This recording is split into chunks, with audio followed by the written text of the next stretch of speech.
Darkness. After the divorce. The rain tapped gently against the window as Julia sat alone in the dimly lit apartment that now felt foreign to her. Not long ago, this space had been filled with the laughter of her little boy, the soft hum of family life, and the comforting presence of a future she believed was secure.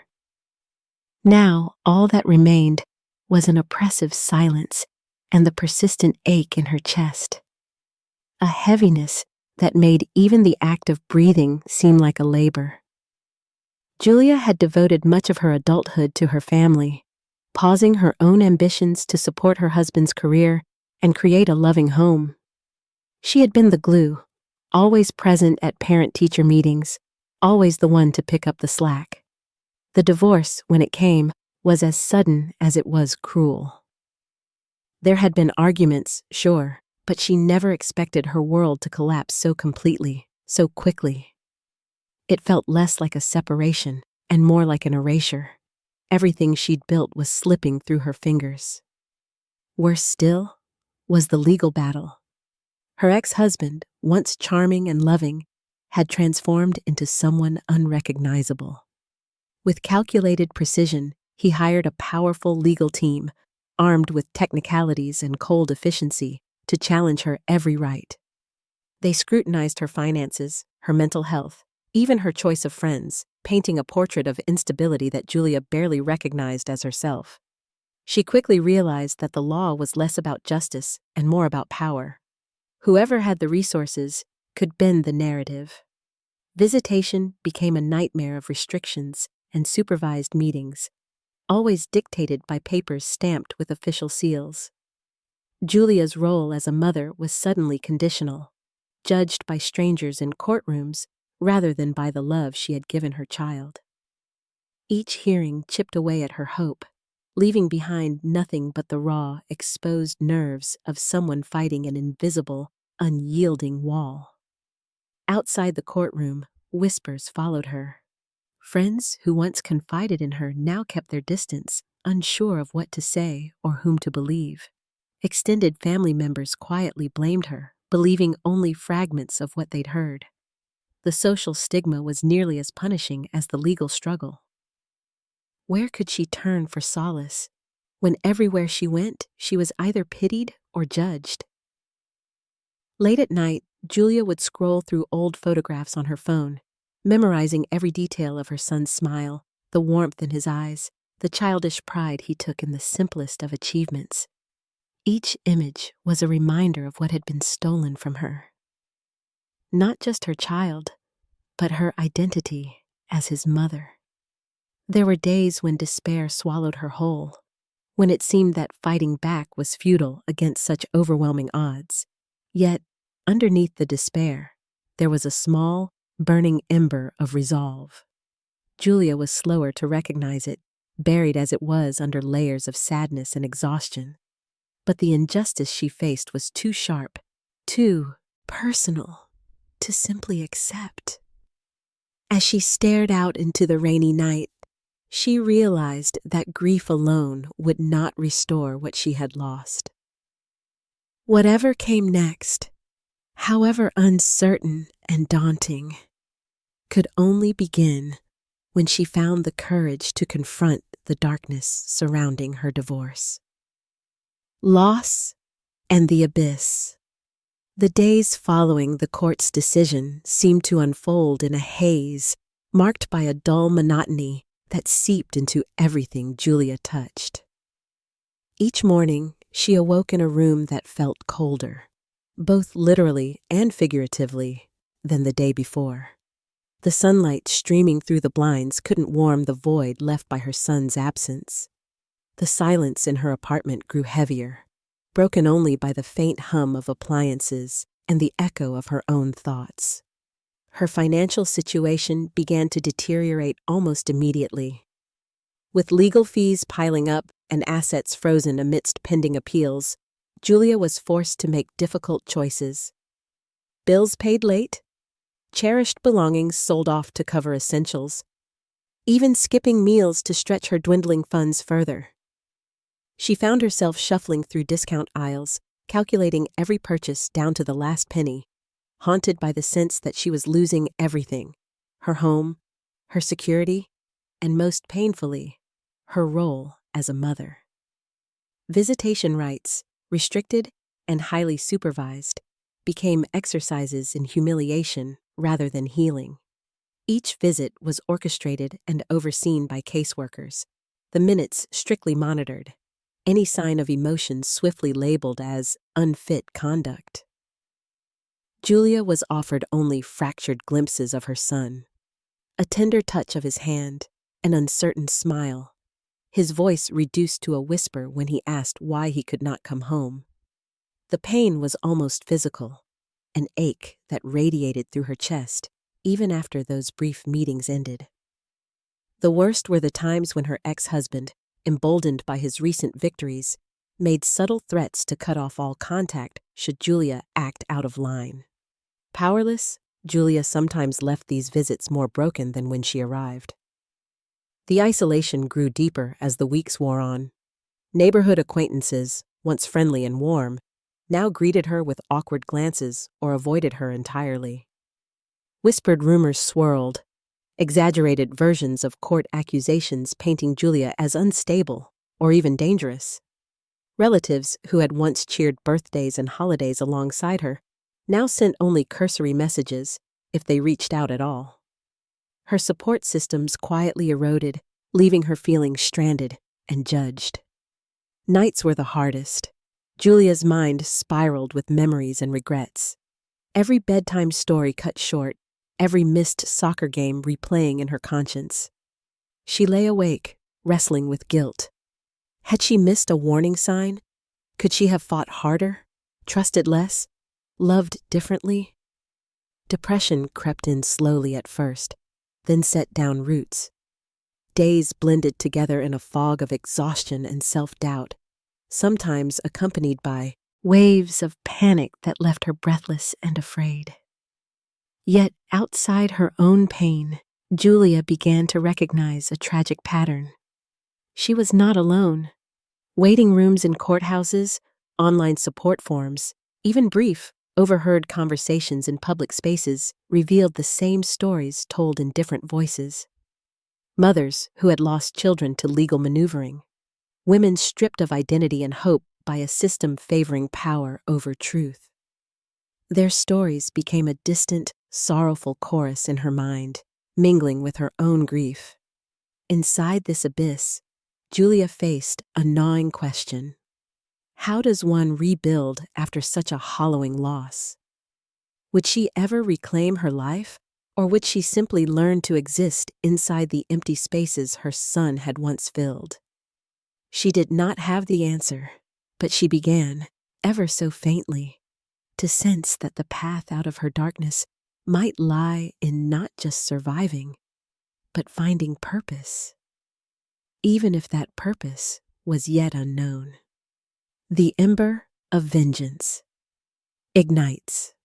The lowest moments in Julia's new life arrived without warning, like a chill that seeps through the walls, pricking her skin with reminders of everything she had lost.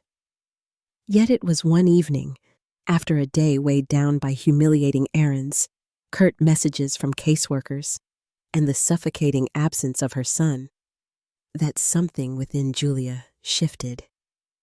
She received a text from her ex-husband's lawyer, a cold directive about yet another change to the visitation schedule, phrased with bureaucratic indifference.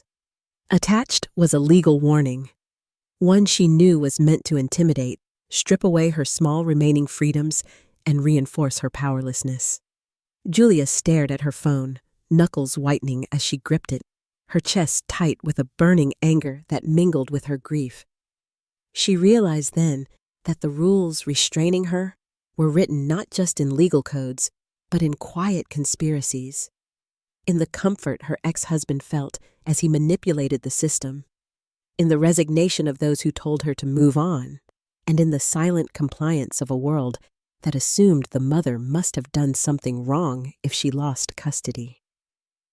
This realization struck deeper than any insult or court ruling. It was the injustice of being systematically stripped of everything that defined her life. In that fractured silence, rage began to kindle where exhaustion once threatened to consume all. A memory surfaced, her son's hands clutching hers during one of their shortest, most supervised visits, his eyes searching hers for reassurance she could not give. Julia promised herself then, whatever it cost, she would not let this become their story's ending. She would not be erased. Her son deserved the truth. She deserved a chance to fight for it. Driven by that promise, Julia forced herself up from the couch and began taking small, calculated actions instead of surrendering to despair. With her background in research and the methodical patience she'd honed while managing her home and family, she started gathering information. Quietly at first, she reached out to old acquaintances, people who had crossed paths with her ex-husband in the past. She combed through social media, business registration records, old photos, and public court filings, piecing together a trail of inconsistencies that until now had slipped beneath her exhausted gaze. It wasn't just a matter of finding proof. She sought to understand the weakness in her ex-husband's armor. Whispers from the past, rumors of financial manipulation in his business dealings, stories of threats made to former employees, and the strange silences that blanketed certain topics at social gatherings, all began to coalesce. Some nights, fear settled over her as she considered the risks. What if she was caught snooping? What if he found out and retaliated? Not just legally, but in more personal, insidious ways. The threat loomed, but the need for justice scorched hotter. The more Julia uncovered, the more she glimpsed the hidden sides of a life she thought she knew. She moved with a new sense of purpose during the day, keeping up the appearance of a dutiful, heartbroken mother. While at night, she pored over evidence, following digital breadcrumbs, mapping out timelines and connections. She made notes on behaviors she'd once explained away as stress or moodiness, now reframed through the harsh lens of betrayal and control. There were setbacks, days when a lead fizzled out, when trusted contacts refused to talk, or implied she was becoming obsessed. On low days, Julia feared she was just fueling her paranoia. But the swelling core of anger, tempered by raw love for her son, spurred her onward. This was not just about getting even. It was about reclaiming her narrative, refusing to be crushed by a system rigged against her. In hidden corners of the internet, Julia discovered forums where other women had faced similar battles. Their stories wove into hers, offering warnings, practical advice, and most crucially, hope. The sense of camaraderie fueled her resolve, fortifying her determination even when exhaustion or terror were nearly overwhelming. In the quietest hours of the night, Julia acknowledged the change in herself. She was no longer content to simply endure suffering. The ember of vengeance and justice within her had grown into a carefully shielded flame, no longer reckless, but undeniably alive. She wouldn't move forward blindly. With every piece of evidence gathered and every truth uncovered, the promise she made to herself and to her son came into sharper focus. She would fight, smartly, purposely, until she won back not just her child, but her dignity and her voice. The journey toward the truth. The morning Julia decided to truly begin her quest for justice. A pale blue fog drifted through the city, shrouding everything in a kind of purposeful silence. She woke feeling something new, a fragile but unmistakable sense of forward movement. Clarity, she realized, wouldn't appear all at once.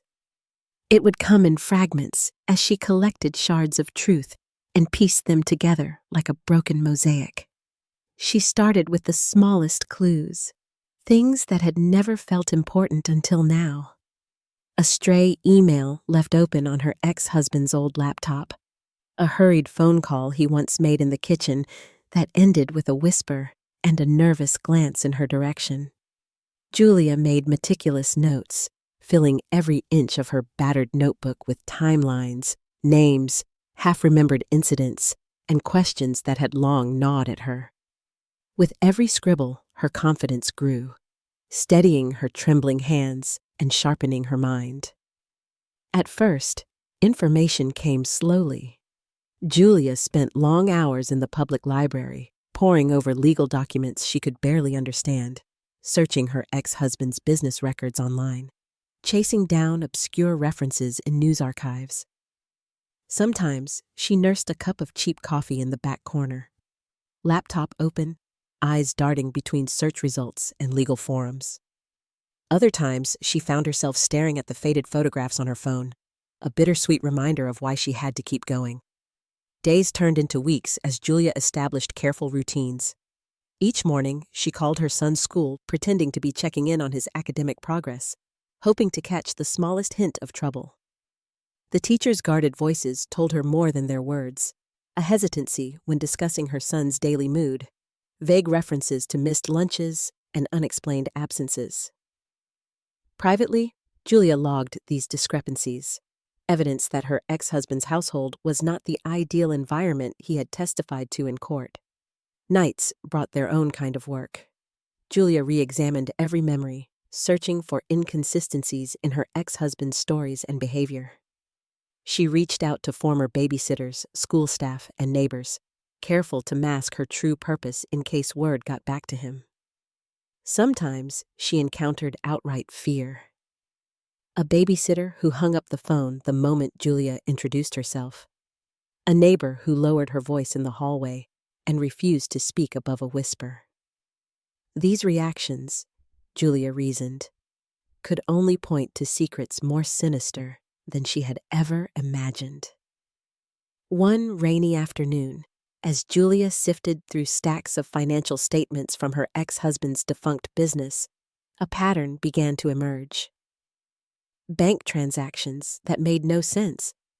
Thousands of dollars moved in and out within days, or sometimes hours. Julia cross-checked everything with business registration records, tracing shell companies that seemed to exist only on paper. There were payments to unfamiliar names, sometimes in cash. More disturbingly, Julia found receipts for storage units she had never heard of, rented in neighboring cities under aliases close enough to her ex-husband's own name to catch her eye. Her spine tingled as she documented each finding, slowly assembling a portfolio that hinted at fraud, if not something darker. But the pursuit of truth was never straightforward. Julia's investigation forced her to confront her own limitations and moral dilemmas. There were moments when her hands shook as she weighed whether searching through her ex-husband's discarded mail or email accounts crossed a line.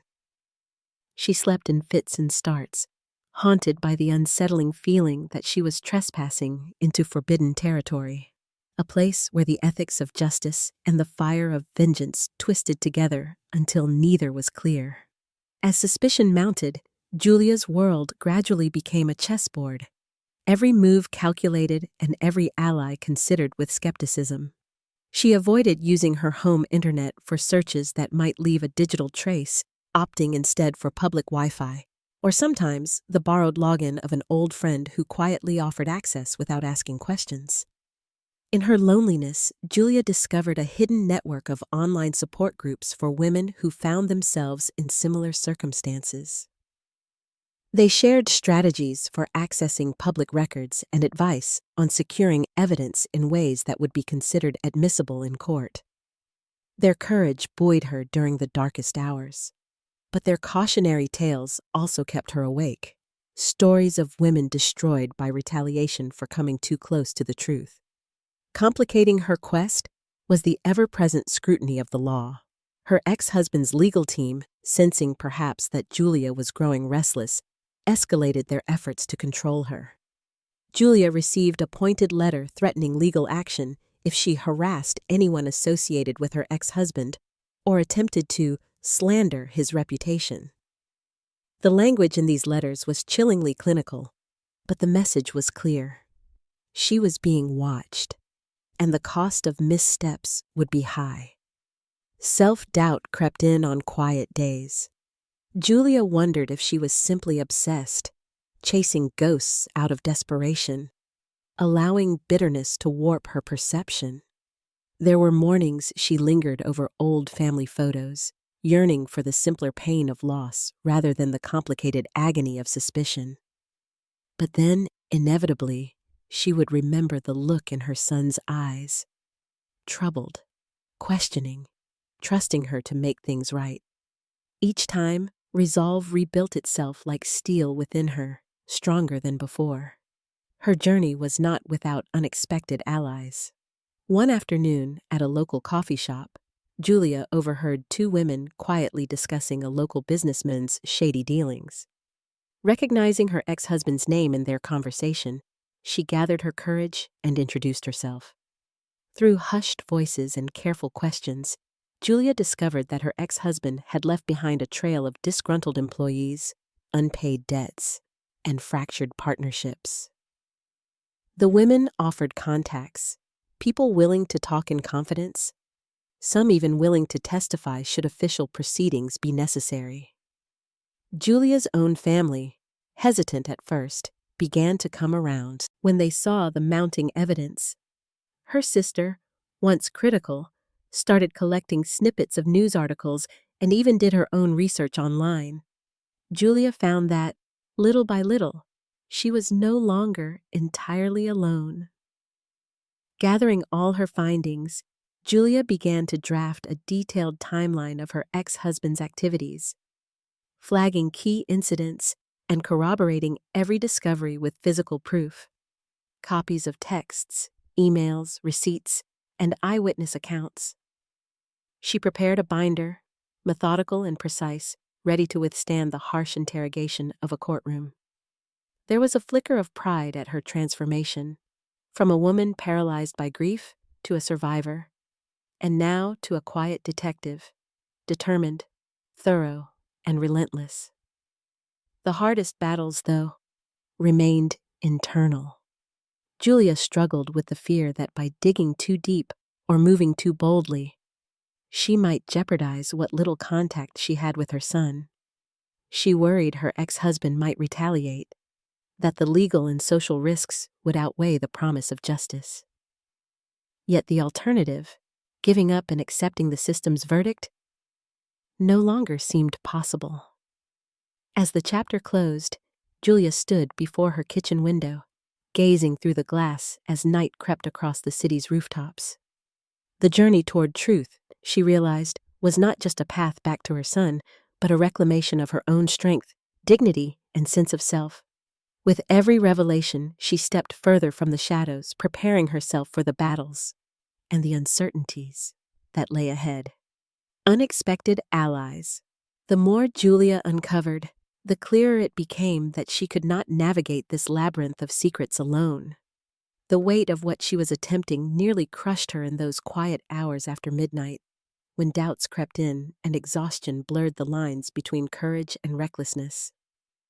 It was in those moments that Julia realized she needed help, and not just anonymous advice from online forums or sympathetic nods from distant relatives, but real, tangible allies.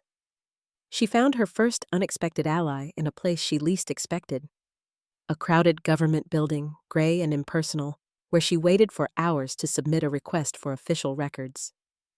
Seated beside her was a woman in her early 40s, well-dressed yet with dark circles carving shadows beneath her eyes. They struck up polite conversation, sharing the usual complaints about bureaucracy and long lines. But as their talk deepened, the woman's story began to sound hauntingly familiar. A bitter divorce, an ex-husband who twisted facts and wielded money like a weapon, and most painfully, a child lost to the system. Their empathy was immediate and visceral. The woman, her name was Clara, had worked through her grief and rage by retraining as a legal advocate for women in family court battles. She offered Julia her phone number, and for the first time in what felt like years, Julia felt less adrift. A thread of hope twined around her. Resolve. Meeting with Clara that weekend in a sunlit cafe. Julia felt equal parts vulnerability and anticipation. It was difficult to open up. She had grown used to suspicion, second-guessing the motivations of anyone who showed interest. But Clara listened intently, interjecting only to clarify dates or names. She didn't offer hollow reassurances. Instead, she made notes and pointed out gaps in Julia's evidence, suggesting specific public records to target and reminding her always to document her steps meticulously.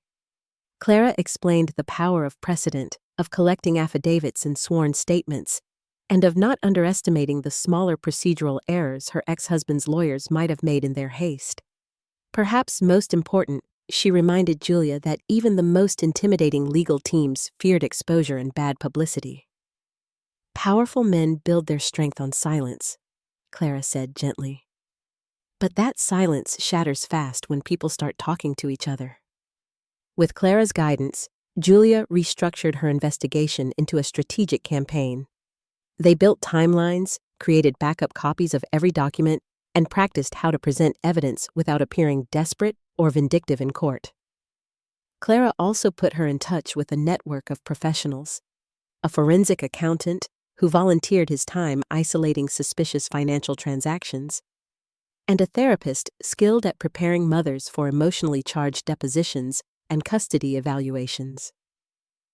These specialists brought expertise Julia never could have mustered alone, and with each contribution, her case became stronger and more compelling.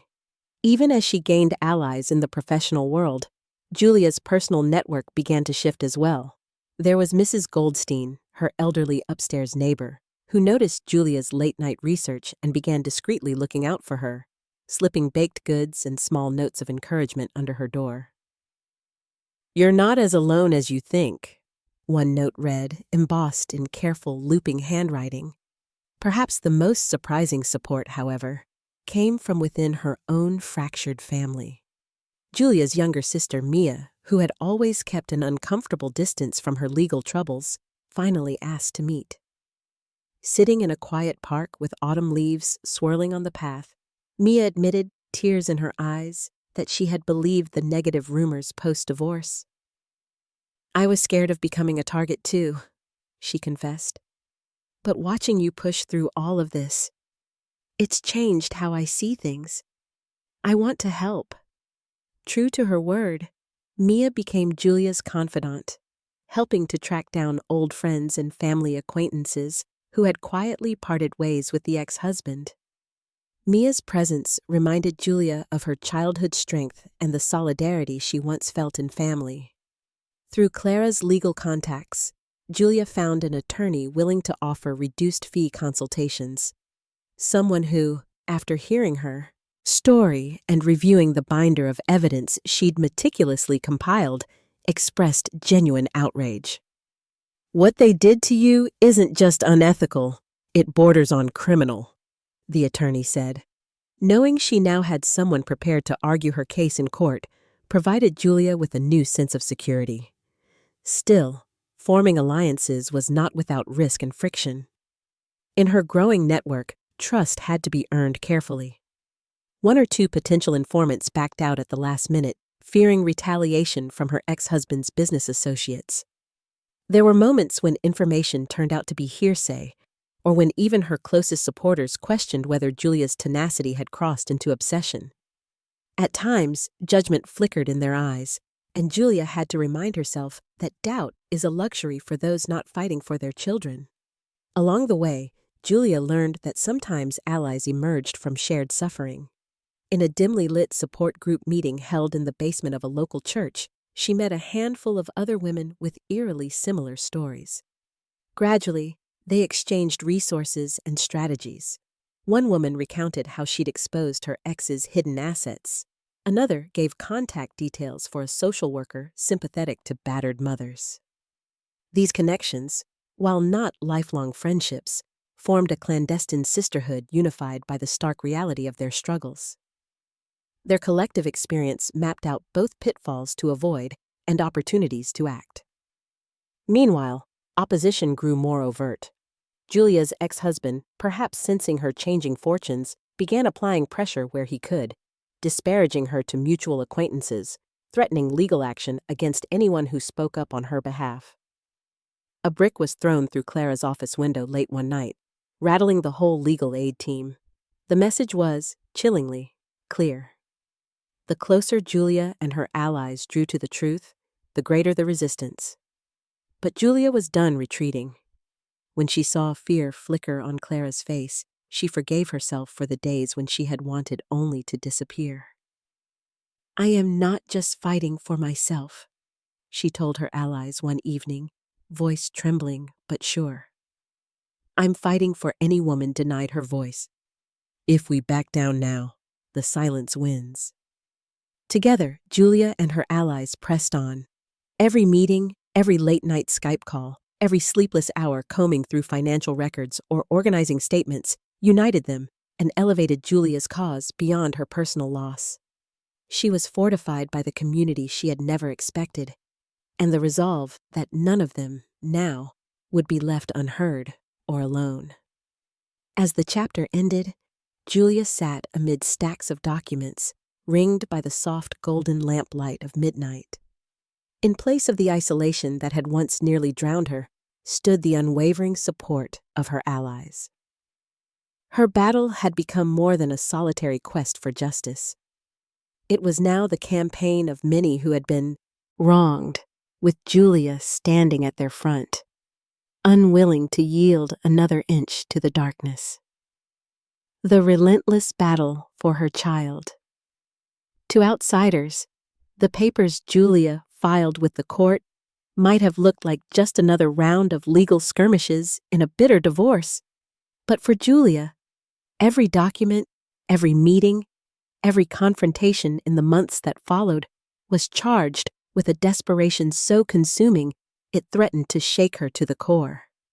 She had traversed the abyss of grief and anger. Now, she was done waiting in the shadows.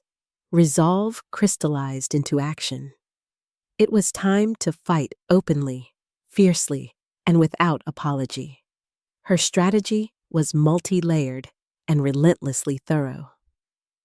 With Clara's counsel and the attorney's steady hand, Julia compiled a case that was as precise as it was passionate.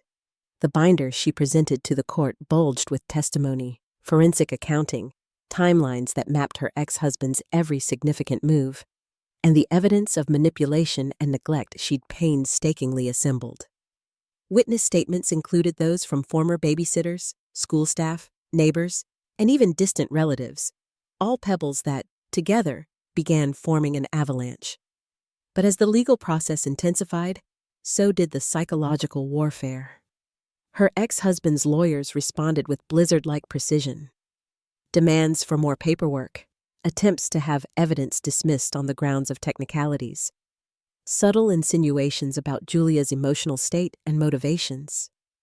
Their goal was clear: exhaust her, frighten her into submission, make the cost of hope feel impossibly high. The stress was nearly overwhelming. Julia watched as her funds dwindled, her sleep evaporated, and the distance between her and her child threatened to become permanent. Some days, Julia rose before dawn and sat in her kitchen, charting the pathway forward with nothing but a legal pad, a mug of cooling coffee, and sheer willpower to keep her company. She'd rehearse what she would say when questioned by the judge, double-check dates and facts, and send quiet prayers into the morning mist that this, finally, would be enough. The courtroom itself was a war zone. There were moments Julia felt like the air had been sucked from the chambers as she waited for her turn to speak. Her hands would sweat, her throat would tighten. Yet each time she addressed the judge, her voice clear, sometimes trembling but always steady, she was painfully aware. She wasn't just speaking for herself, but for her son, trapped beneath the layers of legalese and adult dysfunction. Her ex-husband, ever the assured performer, rarely showed cracks in public. He arrived at hearings impeccably dressed, flanked by his legal team. Briefs in hand, he played the role of the reasonable parent, feigning concern over Julia's instability. Yet on the occasions when their eyes met across the courtroom, Julia saw the cold shadow of calculation. It only strengthened her resolve. Outside the courtroom, the battle continued in subtler but equally brutal forms. Julia was subjected to social services evaluations, home inspections, psychological assessments, visits from child welfare officers. She approached each with painstaking preparation, sanitizing her apartment, arranging evidence of a loving home, coaching herself not to let weariness or anxiety show. The therapists and caseworkers saw a woman who, despite exhaustion, radiated fierce determination, whose apartment walls now bore fresh art, photos of her son and carefully curated warmth. Still, nothing cut deeper than the ongoing struggle over visitation. Her ex-husband clung to every technicality, a late arrival, a missed message, an emotional parting, using them as ammunition to restrict Julia further. Several times, he canceled visits last minute, citing vague concerns. Julia documented every slight, every broken promise. On some desperate evenings, she left the visitation center fighting tears, vowing never to let her son feel abandoned, whatever the courts or his father claimed. As the proceedings dragged on, Julia learned to leverage her allies with ever-growing skill. Clara coordinated media interest in family court inequities, ensuring Julia's case gathered a quiet support base among local advocates. The forensic accountant's dogged work unearthed a paper trail of financial irregularities and irresponsible spending by her ex-husband, contradicting his claims of stability and suitability. Mia, Julia's sister, personally gathered letters from community members and teachers attesting to Julia's caregiving devotion. Friends who had once stayed silent, emboldened by Julia's persistence, stepped forward with their own stories, shining more light into the darkness swirling around her ex-husband's reputation. There were setbacks, of course. Dismissed motions, uncomfortable cross-examinations, and days when Julia faltered under the weight of doubt and fatigue. Rumors continued to swirl, some stoked by her ex-husband's quiet campaign to taint her image. Even supporters sometimes questioned her stamina. "Are you sure this is worth it?" they asked. But each time, Julia imagined her son's face and remembered his whispered questions, the longing in his eyes. She recalled the feeling of his small hand clutching hers in brief, supervised moments. It was not pride or anger that kept her moving forward, but love, fierce and unyielding, forged now into armor. The breakthrough, long awaited and hard won, arrived not as a dramatic courtroom revelation, but through a cascade of smaller victories. A judge, reviewing secret recordings and statements, issued a temporary order granting Julia unsupervised visitation. A school counselor, honest in her testimony, described distress signals she'd observed in Julia's son. Somber moods, anxieties about his father's harsh discipline, the sharp change since the divorce. These pieces, small on their own, fit together to suggest the deeper truth Julia had always known in her bones. With new access to her son, Julia focused not just on legal battles, but on rebuilding trust and comfort in their fragile, shared moments. She brought his favorite books, made his favorite snacks, and listened to him, quietly, without pressing. Gradually, laughter returned, shy at first, but genuine. Each small step forward was a reminder. The fight was not just for custody or vindication, but for her son's sense of safety and love. As the chapter drew to a close, Julia faced her ex-husband in a court-mandated mediation, this time unafraid to meet his gaze. Years of intimidation and heartbreak had refined her not into a vengeful figure, but a formidable advocate for her child. She spoke with unwavering clarity, laying out the facts, her hopes, and her boundaries. Outside the courthouse, the sky was open and bright. Whatever came next, Julia was prepared to fight for every moment with her child, not with fury alone, but with determination born of loss, forged through adversity and sustained by the unbreakable bond of a mother's love. Unveiling the truth. The moment Julia decided it was time to bring everything into the open, the air in her apartment felt different, tinged with tension and trembling possibility. Months of relentless effort had brought her to this precipice. Her evidence binder was no longer a private talisman of hope and rage. Now it became a weapon, sharpened with testimony, documents, expert statements, and a timeline as meticulous as any prosecutor's. But even as Julia prepared for the next step, she was acutely aware that the journey toward justice was entering a far more dangerous phase.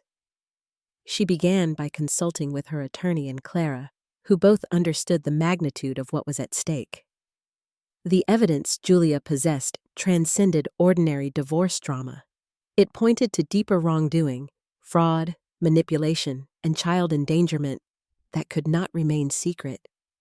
The stakes were high, not only for her custody battle, but for her own safety. More than once, Clara reminded her that people with power and secrets rarely surrendered them quietly. Their strategy had to be flawless. Together, they mapped out a plan for presenting Julia's findings to both the court and, if necessary, the public. The courthouse, once a symbol of intimidation for Julia, became the setting for carefully orchestrated motions. First, a petition to introduce new evidence, then a formal request for investigations into her ex-husband's financial affairs and child welfare practices.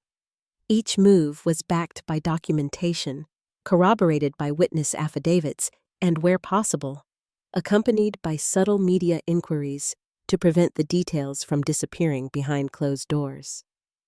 Inside the hearing room, Julia felt the sharp tension of stakes that were no longer theoretical.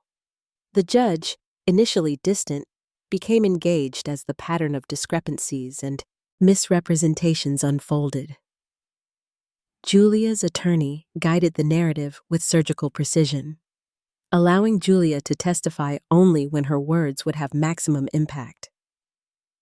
The evidence itself seemed almost impossible to refute. Unexplained transfers to anonymous accounts, falsified business reports, witness statements from former employees who had suffered retaliation. Teachers described the noticeable change in Julia's son's demeanor after living with his father. A neighbor recounted late-night arguments in a police report, previously overlooked, highlighted domestic disturbances at Julia's ex-husband's residence. But as the truth came to light, so did the full force of her ex-husband's resistance. His lawyers counterattacked viciously, trying to paint Julia as vindictive and unstable, accusing her of manufacturing evidence and pressuring witnesses. They moved to have her evidence excluded and attempted to discredit Clara and Julia's supporters. Tensions outside the courtroom escalated, with veiled threats sent via anonymous texts and an uptick in surveillance around Julia's building. The fear was constant, tightening Julia's chest, thrumming through her late nights, but she pressed on, strengthened by the knowledge that each step made it harder for her ex-husband to hide. Clara instructed her on how to document any intimidation attempts and advised her to vary her daily routine to avoid being watched. Julia bought new locks for her doors, changed her phone number, and made sure her allies stayed in close contact. Still, nothing could fully banish the sense of danger. Even as the legal case gathered momentum, Julia wrestled with the emotional toll of exposure. When a prominent local reporter contacted her, having caught wind of a corruption angle, Julia hesitated. Did she truly want her life, her pain, and her son's suffering paraded before the world? The question gnawed at her in the sleepless hours before sunrise. Ultimately, Julia recognized that speaking out was no longer simply about her own freedom. It was about justice for every voice silenced by manipulation and abuse. She agreed to an interview, setting boundaries to protect her son's privacy, but allowing the broader truth to come to light. The resulting article drew public attention to the case, prompting a flurry of support messages from strangers and other mothers in similar battles. More than anything, these voices reminded Julia that her fight was part of something larger, a ripple in a system overdue for scrutiny. As the trial wound on, Julia's determination stood in stark contrast to her ex-husband's unraveling poise. On the witness stand, his explanations for missing funds and contradictory statements began to falter. A video deposition from a former business partner, previously too frightened to testify, finally broke through the web of silence. Under oath, he admitted to fraudulent practices, threats, and collusion at Julia's ex-husband's direction. The courtroom, usually so tense, was heavy with a hushed kind of reckoning. Yet Julia never underestimated the potential for retaliation. After one heated day of testimony, she returned home to find her apartment ransacked, a clear warning to back off. Terrified, she called Clara and her attorney, then filed a police report. The intimidation only redoubled her determination. With her allies by her side, Julia made sure every incident was entered into court records and reported to advocacy groups monitoring the proceedings. The case reached a turning point when the judge ordered an emergency review of Julia's ex-husband's finances and mental fitness as a parent. Expert witnesses corroborated what Julia already knew. His meticulously curated image hid patterns of manipulation, neglect, and danger. The judge's attitude toward Julia shifted palpably. Her credibility, previously questioned, was now validated by incontrovertible facts and testimony. Word of the case spread beyond the courthouse. A group of women previously intimidated into silence by Julia's ex-husband began coming forward, their own stories echoing Julia's journey. Their courage, in turn, pressured other witnesses to clarify and corroborate key details, tying together years of quietly buried abuse and corruption. But the most powerful moment came not from a dramatic courtroom declaration, but in a simple, solemn statement. The judge, having reviewed the full scope of evidence, announced that Julia's ex-husband would be investigated for fraud, perjury, and child endangerment. The judge further declared that Julia would regain temporary custody of her son while final arrangements were determined. In the aftermath, Julia was flooded with relief and an icy undercurrent of anxiety. She knew the fight was not over. Her ex-husband, stripped of his usual weapons, was unpredictable. His connections and resources still posed a real threat. Yet for the first time, Julia could see the horizon of possibility. A life not lived in fear or secrecy, but built on truth. That evening, as Julia held her son in her arms for the first time in months without time limits or supervision, the sense of victory was bittersweet. She whispered promises of safety and love into his hair, vowing that the future would look different than the past. Though danger lingered, and the public eye could be as brutal as any private battle, Julia stood in her living room, surrounded by papers and boxes of evidence, and felt the certainty of something hard-won. Power, for so long wielded against her, had shifted. The truth, often slow and scorching in its path, had finally begun to break through, and with it, the first light of freedom. Judgment and reunion.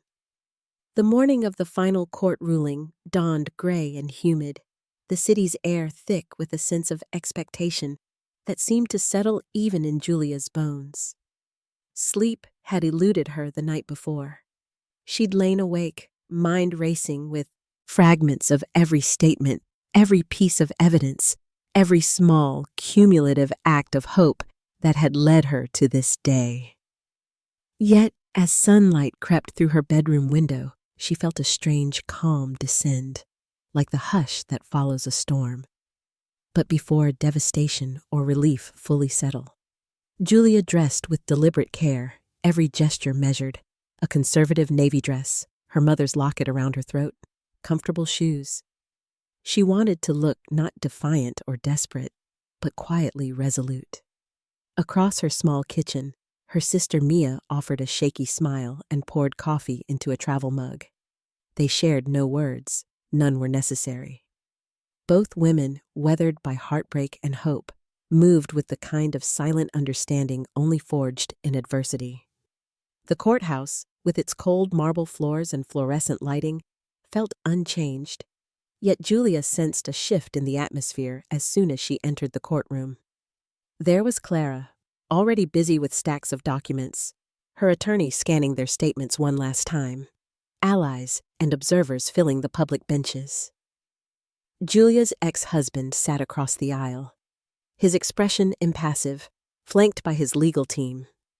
The air between them crackled with remnants of old betrayals and battles yet unfinished.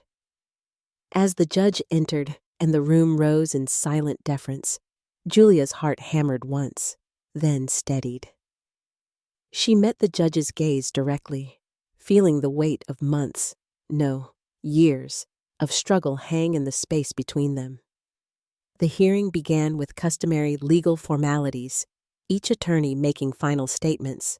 Julia's lawyer, voice clear and unwavering, recounted the timeline of deception, financial misconduct, and emotional neglect that Julia had uncovered with such painstaking effort. She spoke not just of laws breached, but of the human cost, the silent ache of a mother separated from her child, the cloud of suspicion cast over a woman who had done nothing but love and protect.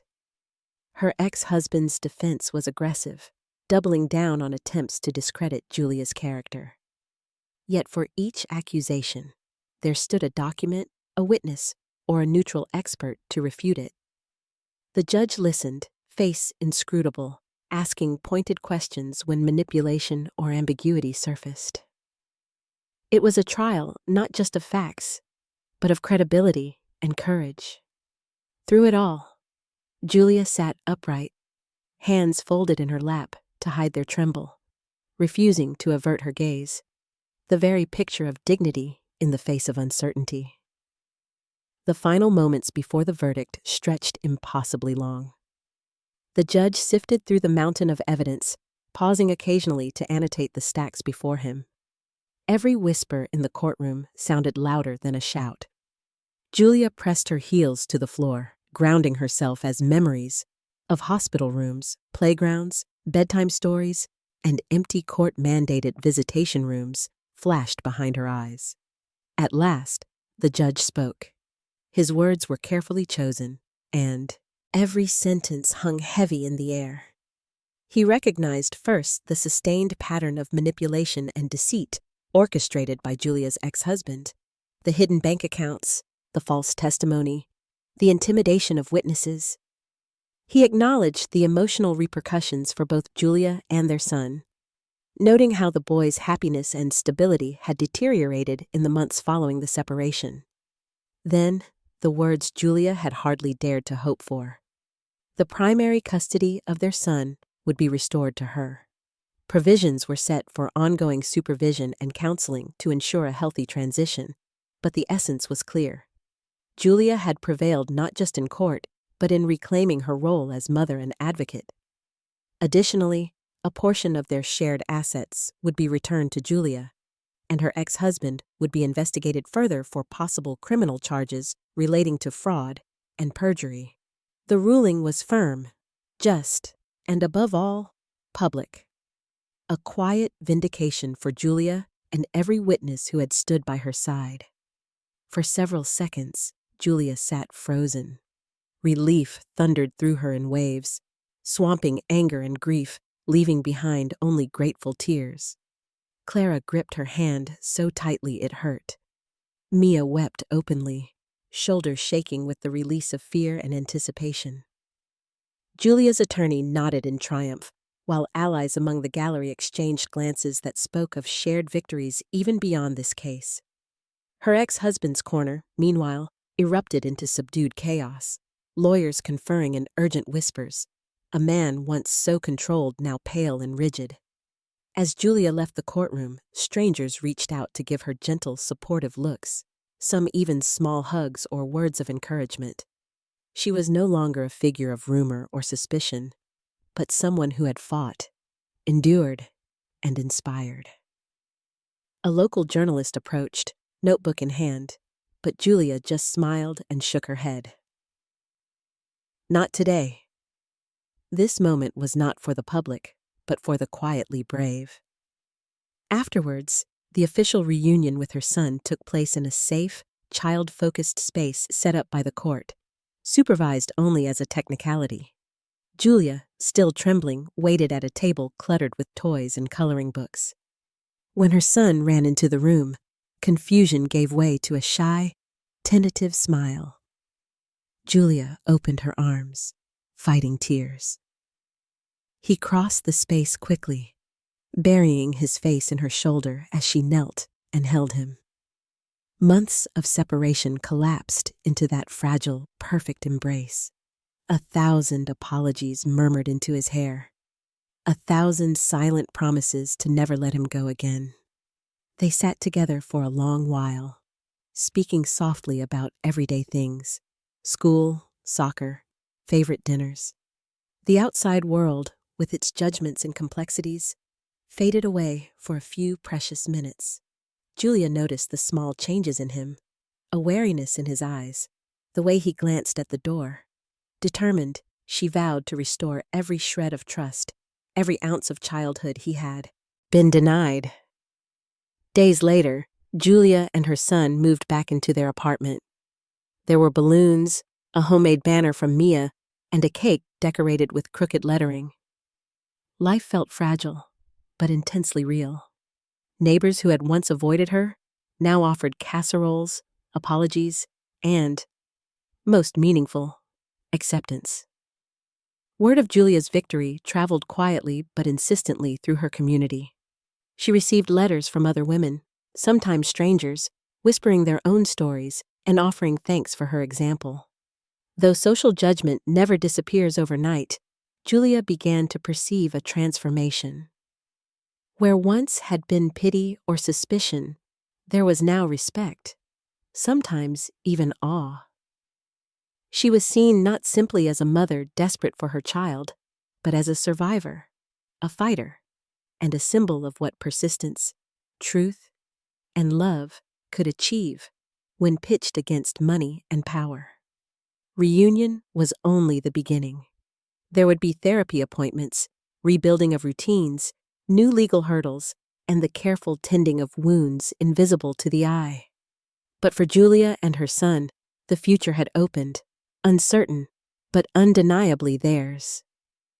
As she tucked her boy into bed that night, Julia whispered softly, "No court, no rumor, no power in the world can take you from me again." In the hush before he drifted to sleep, Julia thanked whatever spark had kept her going on the darkest nights. She knew this was not the end, merely the close of one battle and the promise of peace to come. Pain and forgiveness. In the days and weeks after the judge's ruling, Julia found that victory had not silenced her agony as she'd imagined it might. Instead, her pain shifted and took on new shapes, quieter, deeper, sometimes surfacing in the most unexpected moments. The battle for her son had demanded all her strength, focus, and fury. Now, with the urgency gone, she was left with the raw ache of a soul peeled back. The apartment, once packed with tension, now felt open but unfamiliar, like a stage set after the final curtain. Her son's laughter returned, tentatively at first, and together they built new routines: school runs, shared breakfasts, long walks in the park. But beneath these rituals, Julia sensed a heaviness she could not quite shake. She saw it, too, in her child's eyes, a look that lingered during goodbyes and sometimes flickered across his face in the dark before sleep. One morning, Julia stood by her kitchen window and realized she barely recognized the woman she'd become. She had been a wife defined by responsibility, a mother defined by longing, a survivor defined by struggle. Now, standing in the uncertain quiet of peacetime, she did not know where the old wounds ended and her new self began. Grief, she learned, was not only about loss, but about what suffering had cost her. Anger clung to her like a shadow. Anger at her ex-husband for the cruelty and deceit, at those who had abandoned or doubted her, at the system that made her fight so long and so hard to be heard. She found herself replaying old conversations, wondering if a kinder word or a different decision years ago could have changed the trajectory of their lives. But anger, relentless as it was, soon began to feel like another kind of prison. Julia realized that every time she let herself dwell in resentment, she risked recreating the very cycles of bitterness and blame she had fought to escape. She worried about what her pain would teach her son, if it would sour his hopes for the future or tangle roots of suspicion around his heart. So, tentatively, Julia faced the notion of forgiveness, not as a favor to those who had hurt her, but as a means of setting herself free. Forgiveness, she learned, did not mean excusing wrongdoing or inviting harm back into her life. It was, instead, a daily act of releasing the past, refusing to let it shape her every thought and emotion. It was the slow work of laying down burdens one by one, even when her arms ached to hold on to them out of habit or fear. Her first attempts were clumsy. She wrote letters she never sent, to her ex-husband, to friends who had vanished when she needed them most, to herself at different ages. Sometimes she shredded them. Sometimes she kept them in a drawer, uncertain if she was brave enough to reread them one day. In meditation and therapy, she tried to name her pain and root it out without shame. When anger resurfaced, she allowed it space, letting it be heard and felt, then gently urged herself to move beyond it. The process did not come all at once. Some days were marked by setbacks. A news article about her ex-husband's likely criminal prosecution would ignite old terrors and righteous fury. A stilted conversation with a neighbor would revive memories of gossip and alienation. Occasionally, even her son's simple questions, "Will Dad see me again?" Or, "Why did people say those things about you?" would leave Julia raw and shaken. She learned to answer gently, neither vilifying nor defending, always trying to protect her child's innocence without erasing the truth. In her journey toward forgiveness, Julia also sought understanding. In quiet stretches of the night, she began to see her ex-husband as more than an adversary or villain. She wondered what had shaped his cruelty, what fears, wounds, or disappointments drove him to manipulate and control. This was not to excuse him, but to break the spell of mystery and terror around him. To see that he, too, was human, and his power over her had always depended, in part, on her own fear. Julia's relationship with the world also transformed. Those who had once pitied or shunned her now saw the survivor beneath the scars. Julia accepted their gestures when offered. A casserole left at her door, a hesitant apology, a neighbor walking her son home from school. Forgiveness, she found, was woven into every interaction, releasing resentment toward others, but also toward herself. For every moment she had doubted, blamed, or shamed herself during her ordeal. Perhaps the hardest forgiveness was self-forgiveness. Julia grappled with the sense that she had failed her son during the long months apart. Missed milestones, unspoken reassurances, lost days that could never be retrieved. But in therapy and with loved ones, she learned that blame delayed healing. Her resilience, honesty, and love, tested and battered but alive, were what her son needed now. Slowly, the days began to shift. Julia and her son embraced new firsts. A weekend trip to the lake, a homemade meal that went comically awry, a shared story before bedtime. She heard his laughter deepen, watched him grow more confident with each passing week. Together, they planted flowers on the apartment balcony, symbolically rooting hope in their new life. When tears came, Julia did not turn away from them, in herself or in her boy. She understood that grief and healing could walk hand in hand. Toward her ex-husband, Julia eventually felt an unexpected measure of peace. When she received news from her attorney about criminal charges, she responded not with vindictive satisfaction, but with something gentler, a hope that somewhere down the line, even he might choose to be better. Forgiveness had not softened her resolve for justice, but it had stripped away the poison of hate. She refused to let him occupy her future, no matter how thoroughly he had infected her past. As spring awakened the city outside, Julia felt herself lighten. Conversations with Mia, her sister, became less about the past and more about dreams and possibilities. Old friends called, and Julia said yes more often than no. She reached out to a local support group, volunteering to mentor other women struggling through the legal and emotional labyrinth she had survived. In each woman's story, Julia saw reflections of her own, and in guiding them, she found her own wounds closing. Forgiveness, Julia learned, was not a destination, but a repeated choice. To release what she could, to mourn what she couldn't save, and to move forward without bitterness weighing her down. Pain would never entirely vanish, but alongside it, a new capacity for grace and renewal had taken root. One evening, watching her son sleep, Julia whispered a silent promise to honor their shared struggle not with vengeance, but with a life built on compassion, strength, and hope. In embracing pain and forgiveness together, Julia finally found not just an end, but the true beginning of healing. Newfound peace. Spring awakened the city with gentle warmth, as if signaling permission for life itself to begin anew. For Julia and her son, the world still carried scars, but the sharpest edges had softened. After so many seasons of loss and struggle, peace did not return with grandeur.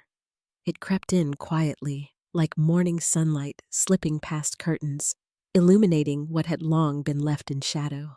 Their home, once tense with uncertainty, gradually became a sanctuary.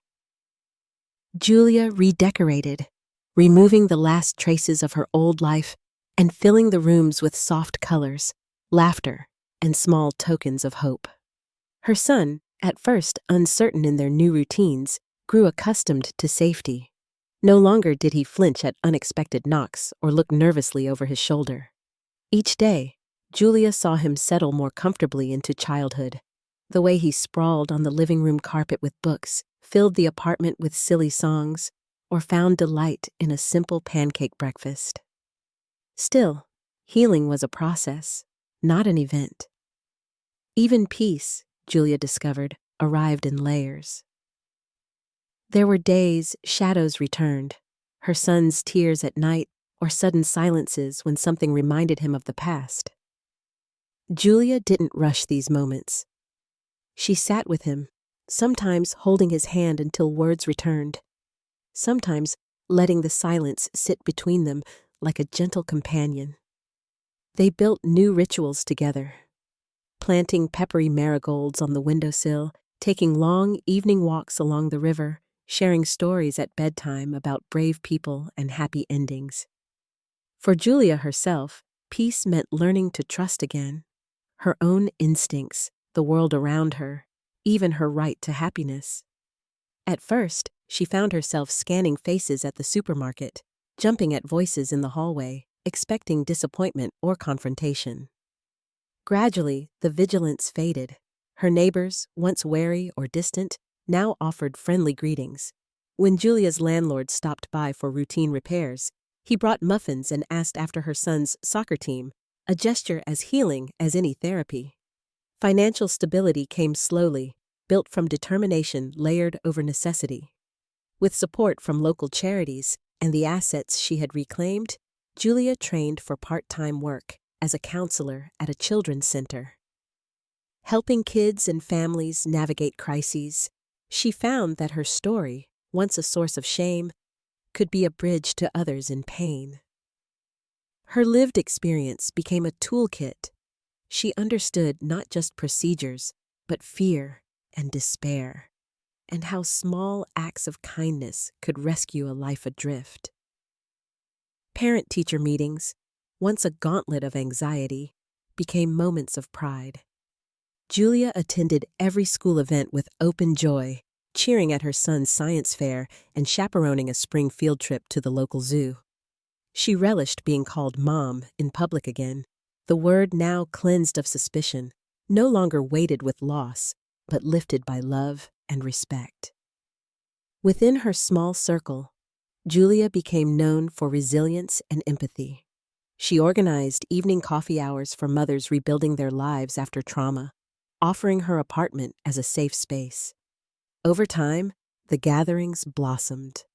They were not support groups, exactly, just women piecing together community the way Julia had once pieced together her own hope. They swapped stories, recipes, advice on navigating courts and school boards. Babies played on the rug, while mothers strengthened one another, and Julia learned the truth of what Clara had told her so long ago.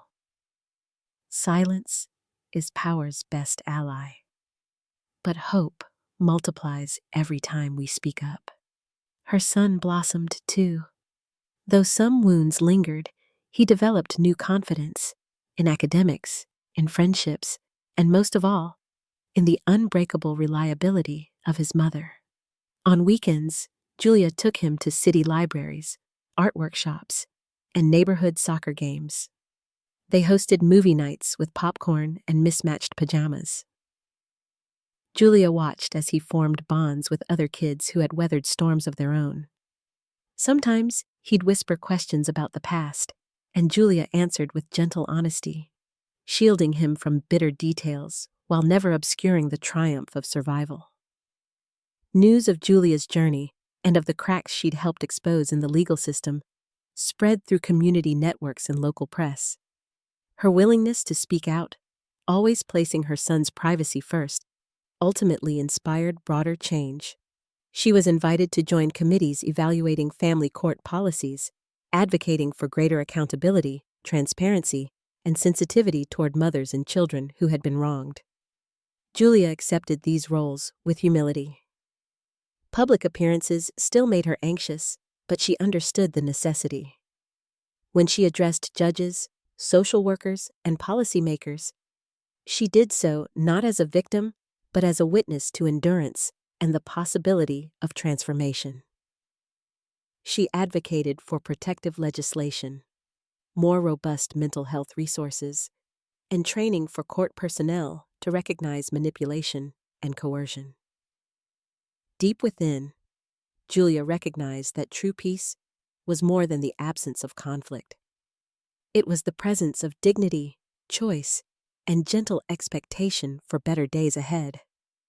She allowed herself, at last, to plan for the future, to dream of vacations, of careers, of a home filled forever with laughter instead of tension. Spring turned to summer.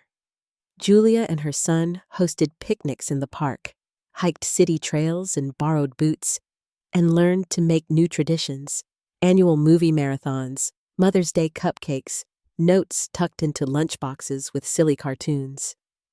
She hung artwork by her son all over the apartment, each piece a declaration that beauty still belonged in their world. Sometimes pain returned, a court summons in the mail, a harsh word from a stranger, a jolt of anxiety when the doorbell rang. Each time, Julia reminded herself, peace didn't mean forgetting. It meant moving forward, inch by inch, with compassion. She reached out to her sister, Mia, more often. Together, they rebuilt trust and wove new memories, creating a stronger, kinder family than either had known before. As the season ripened, Julia sat one evening on the balcony, her son curled at her side reading quietly. The city lights twinkled in the warm dusk. Julia drew a slow breath, feeling, perhaps for the first time, a steadiness in her chest. Her scars had not vanished, but they no longer defined her. She was not waiting for the next blow, nor haunted by what had come before. Peace, she understood, was a daily practice. 1,000 small decisions to choose hope, gratitude, and connection, even after heartbreak. She whispered a promise to herself and to her son sleeping nearby. The future would not look like the past. They would laugh more than they cried, love without fear, and give back twice as much as they had lost.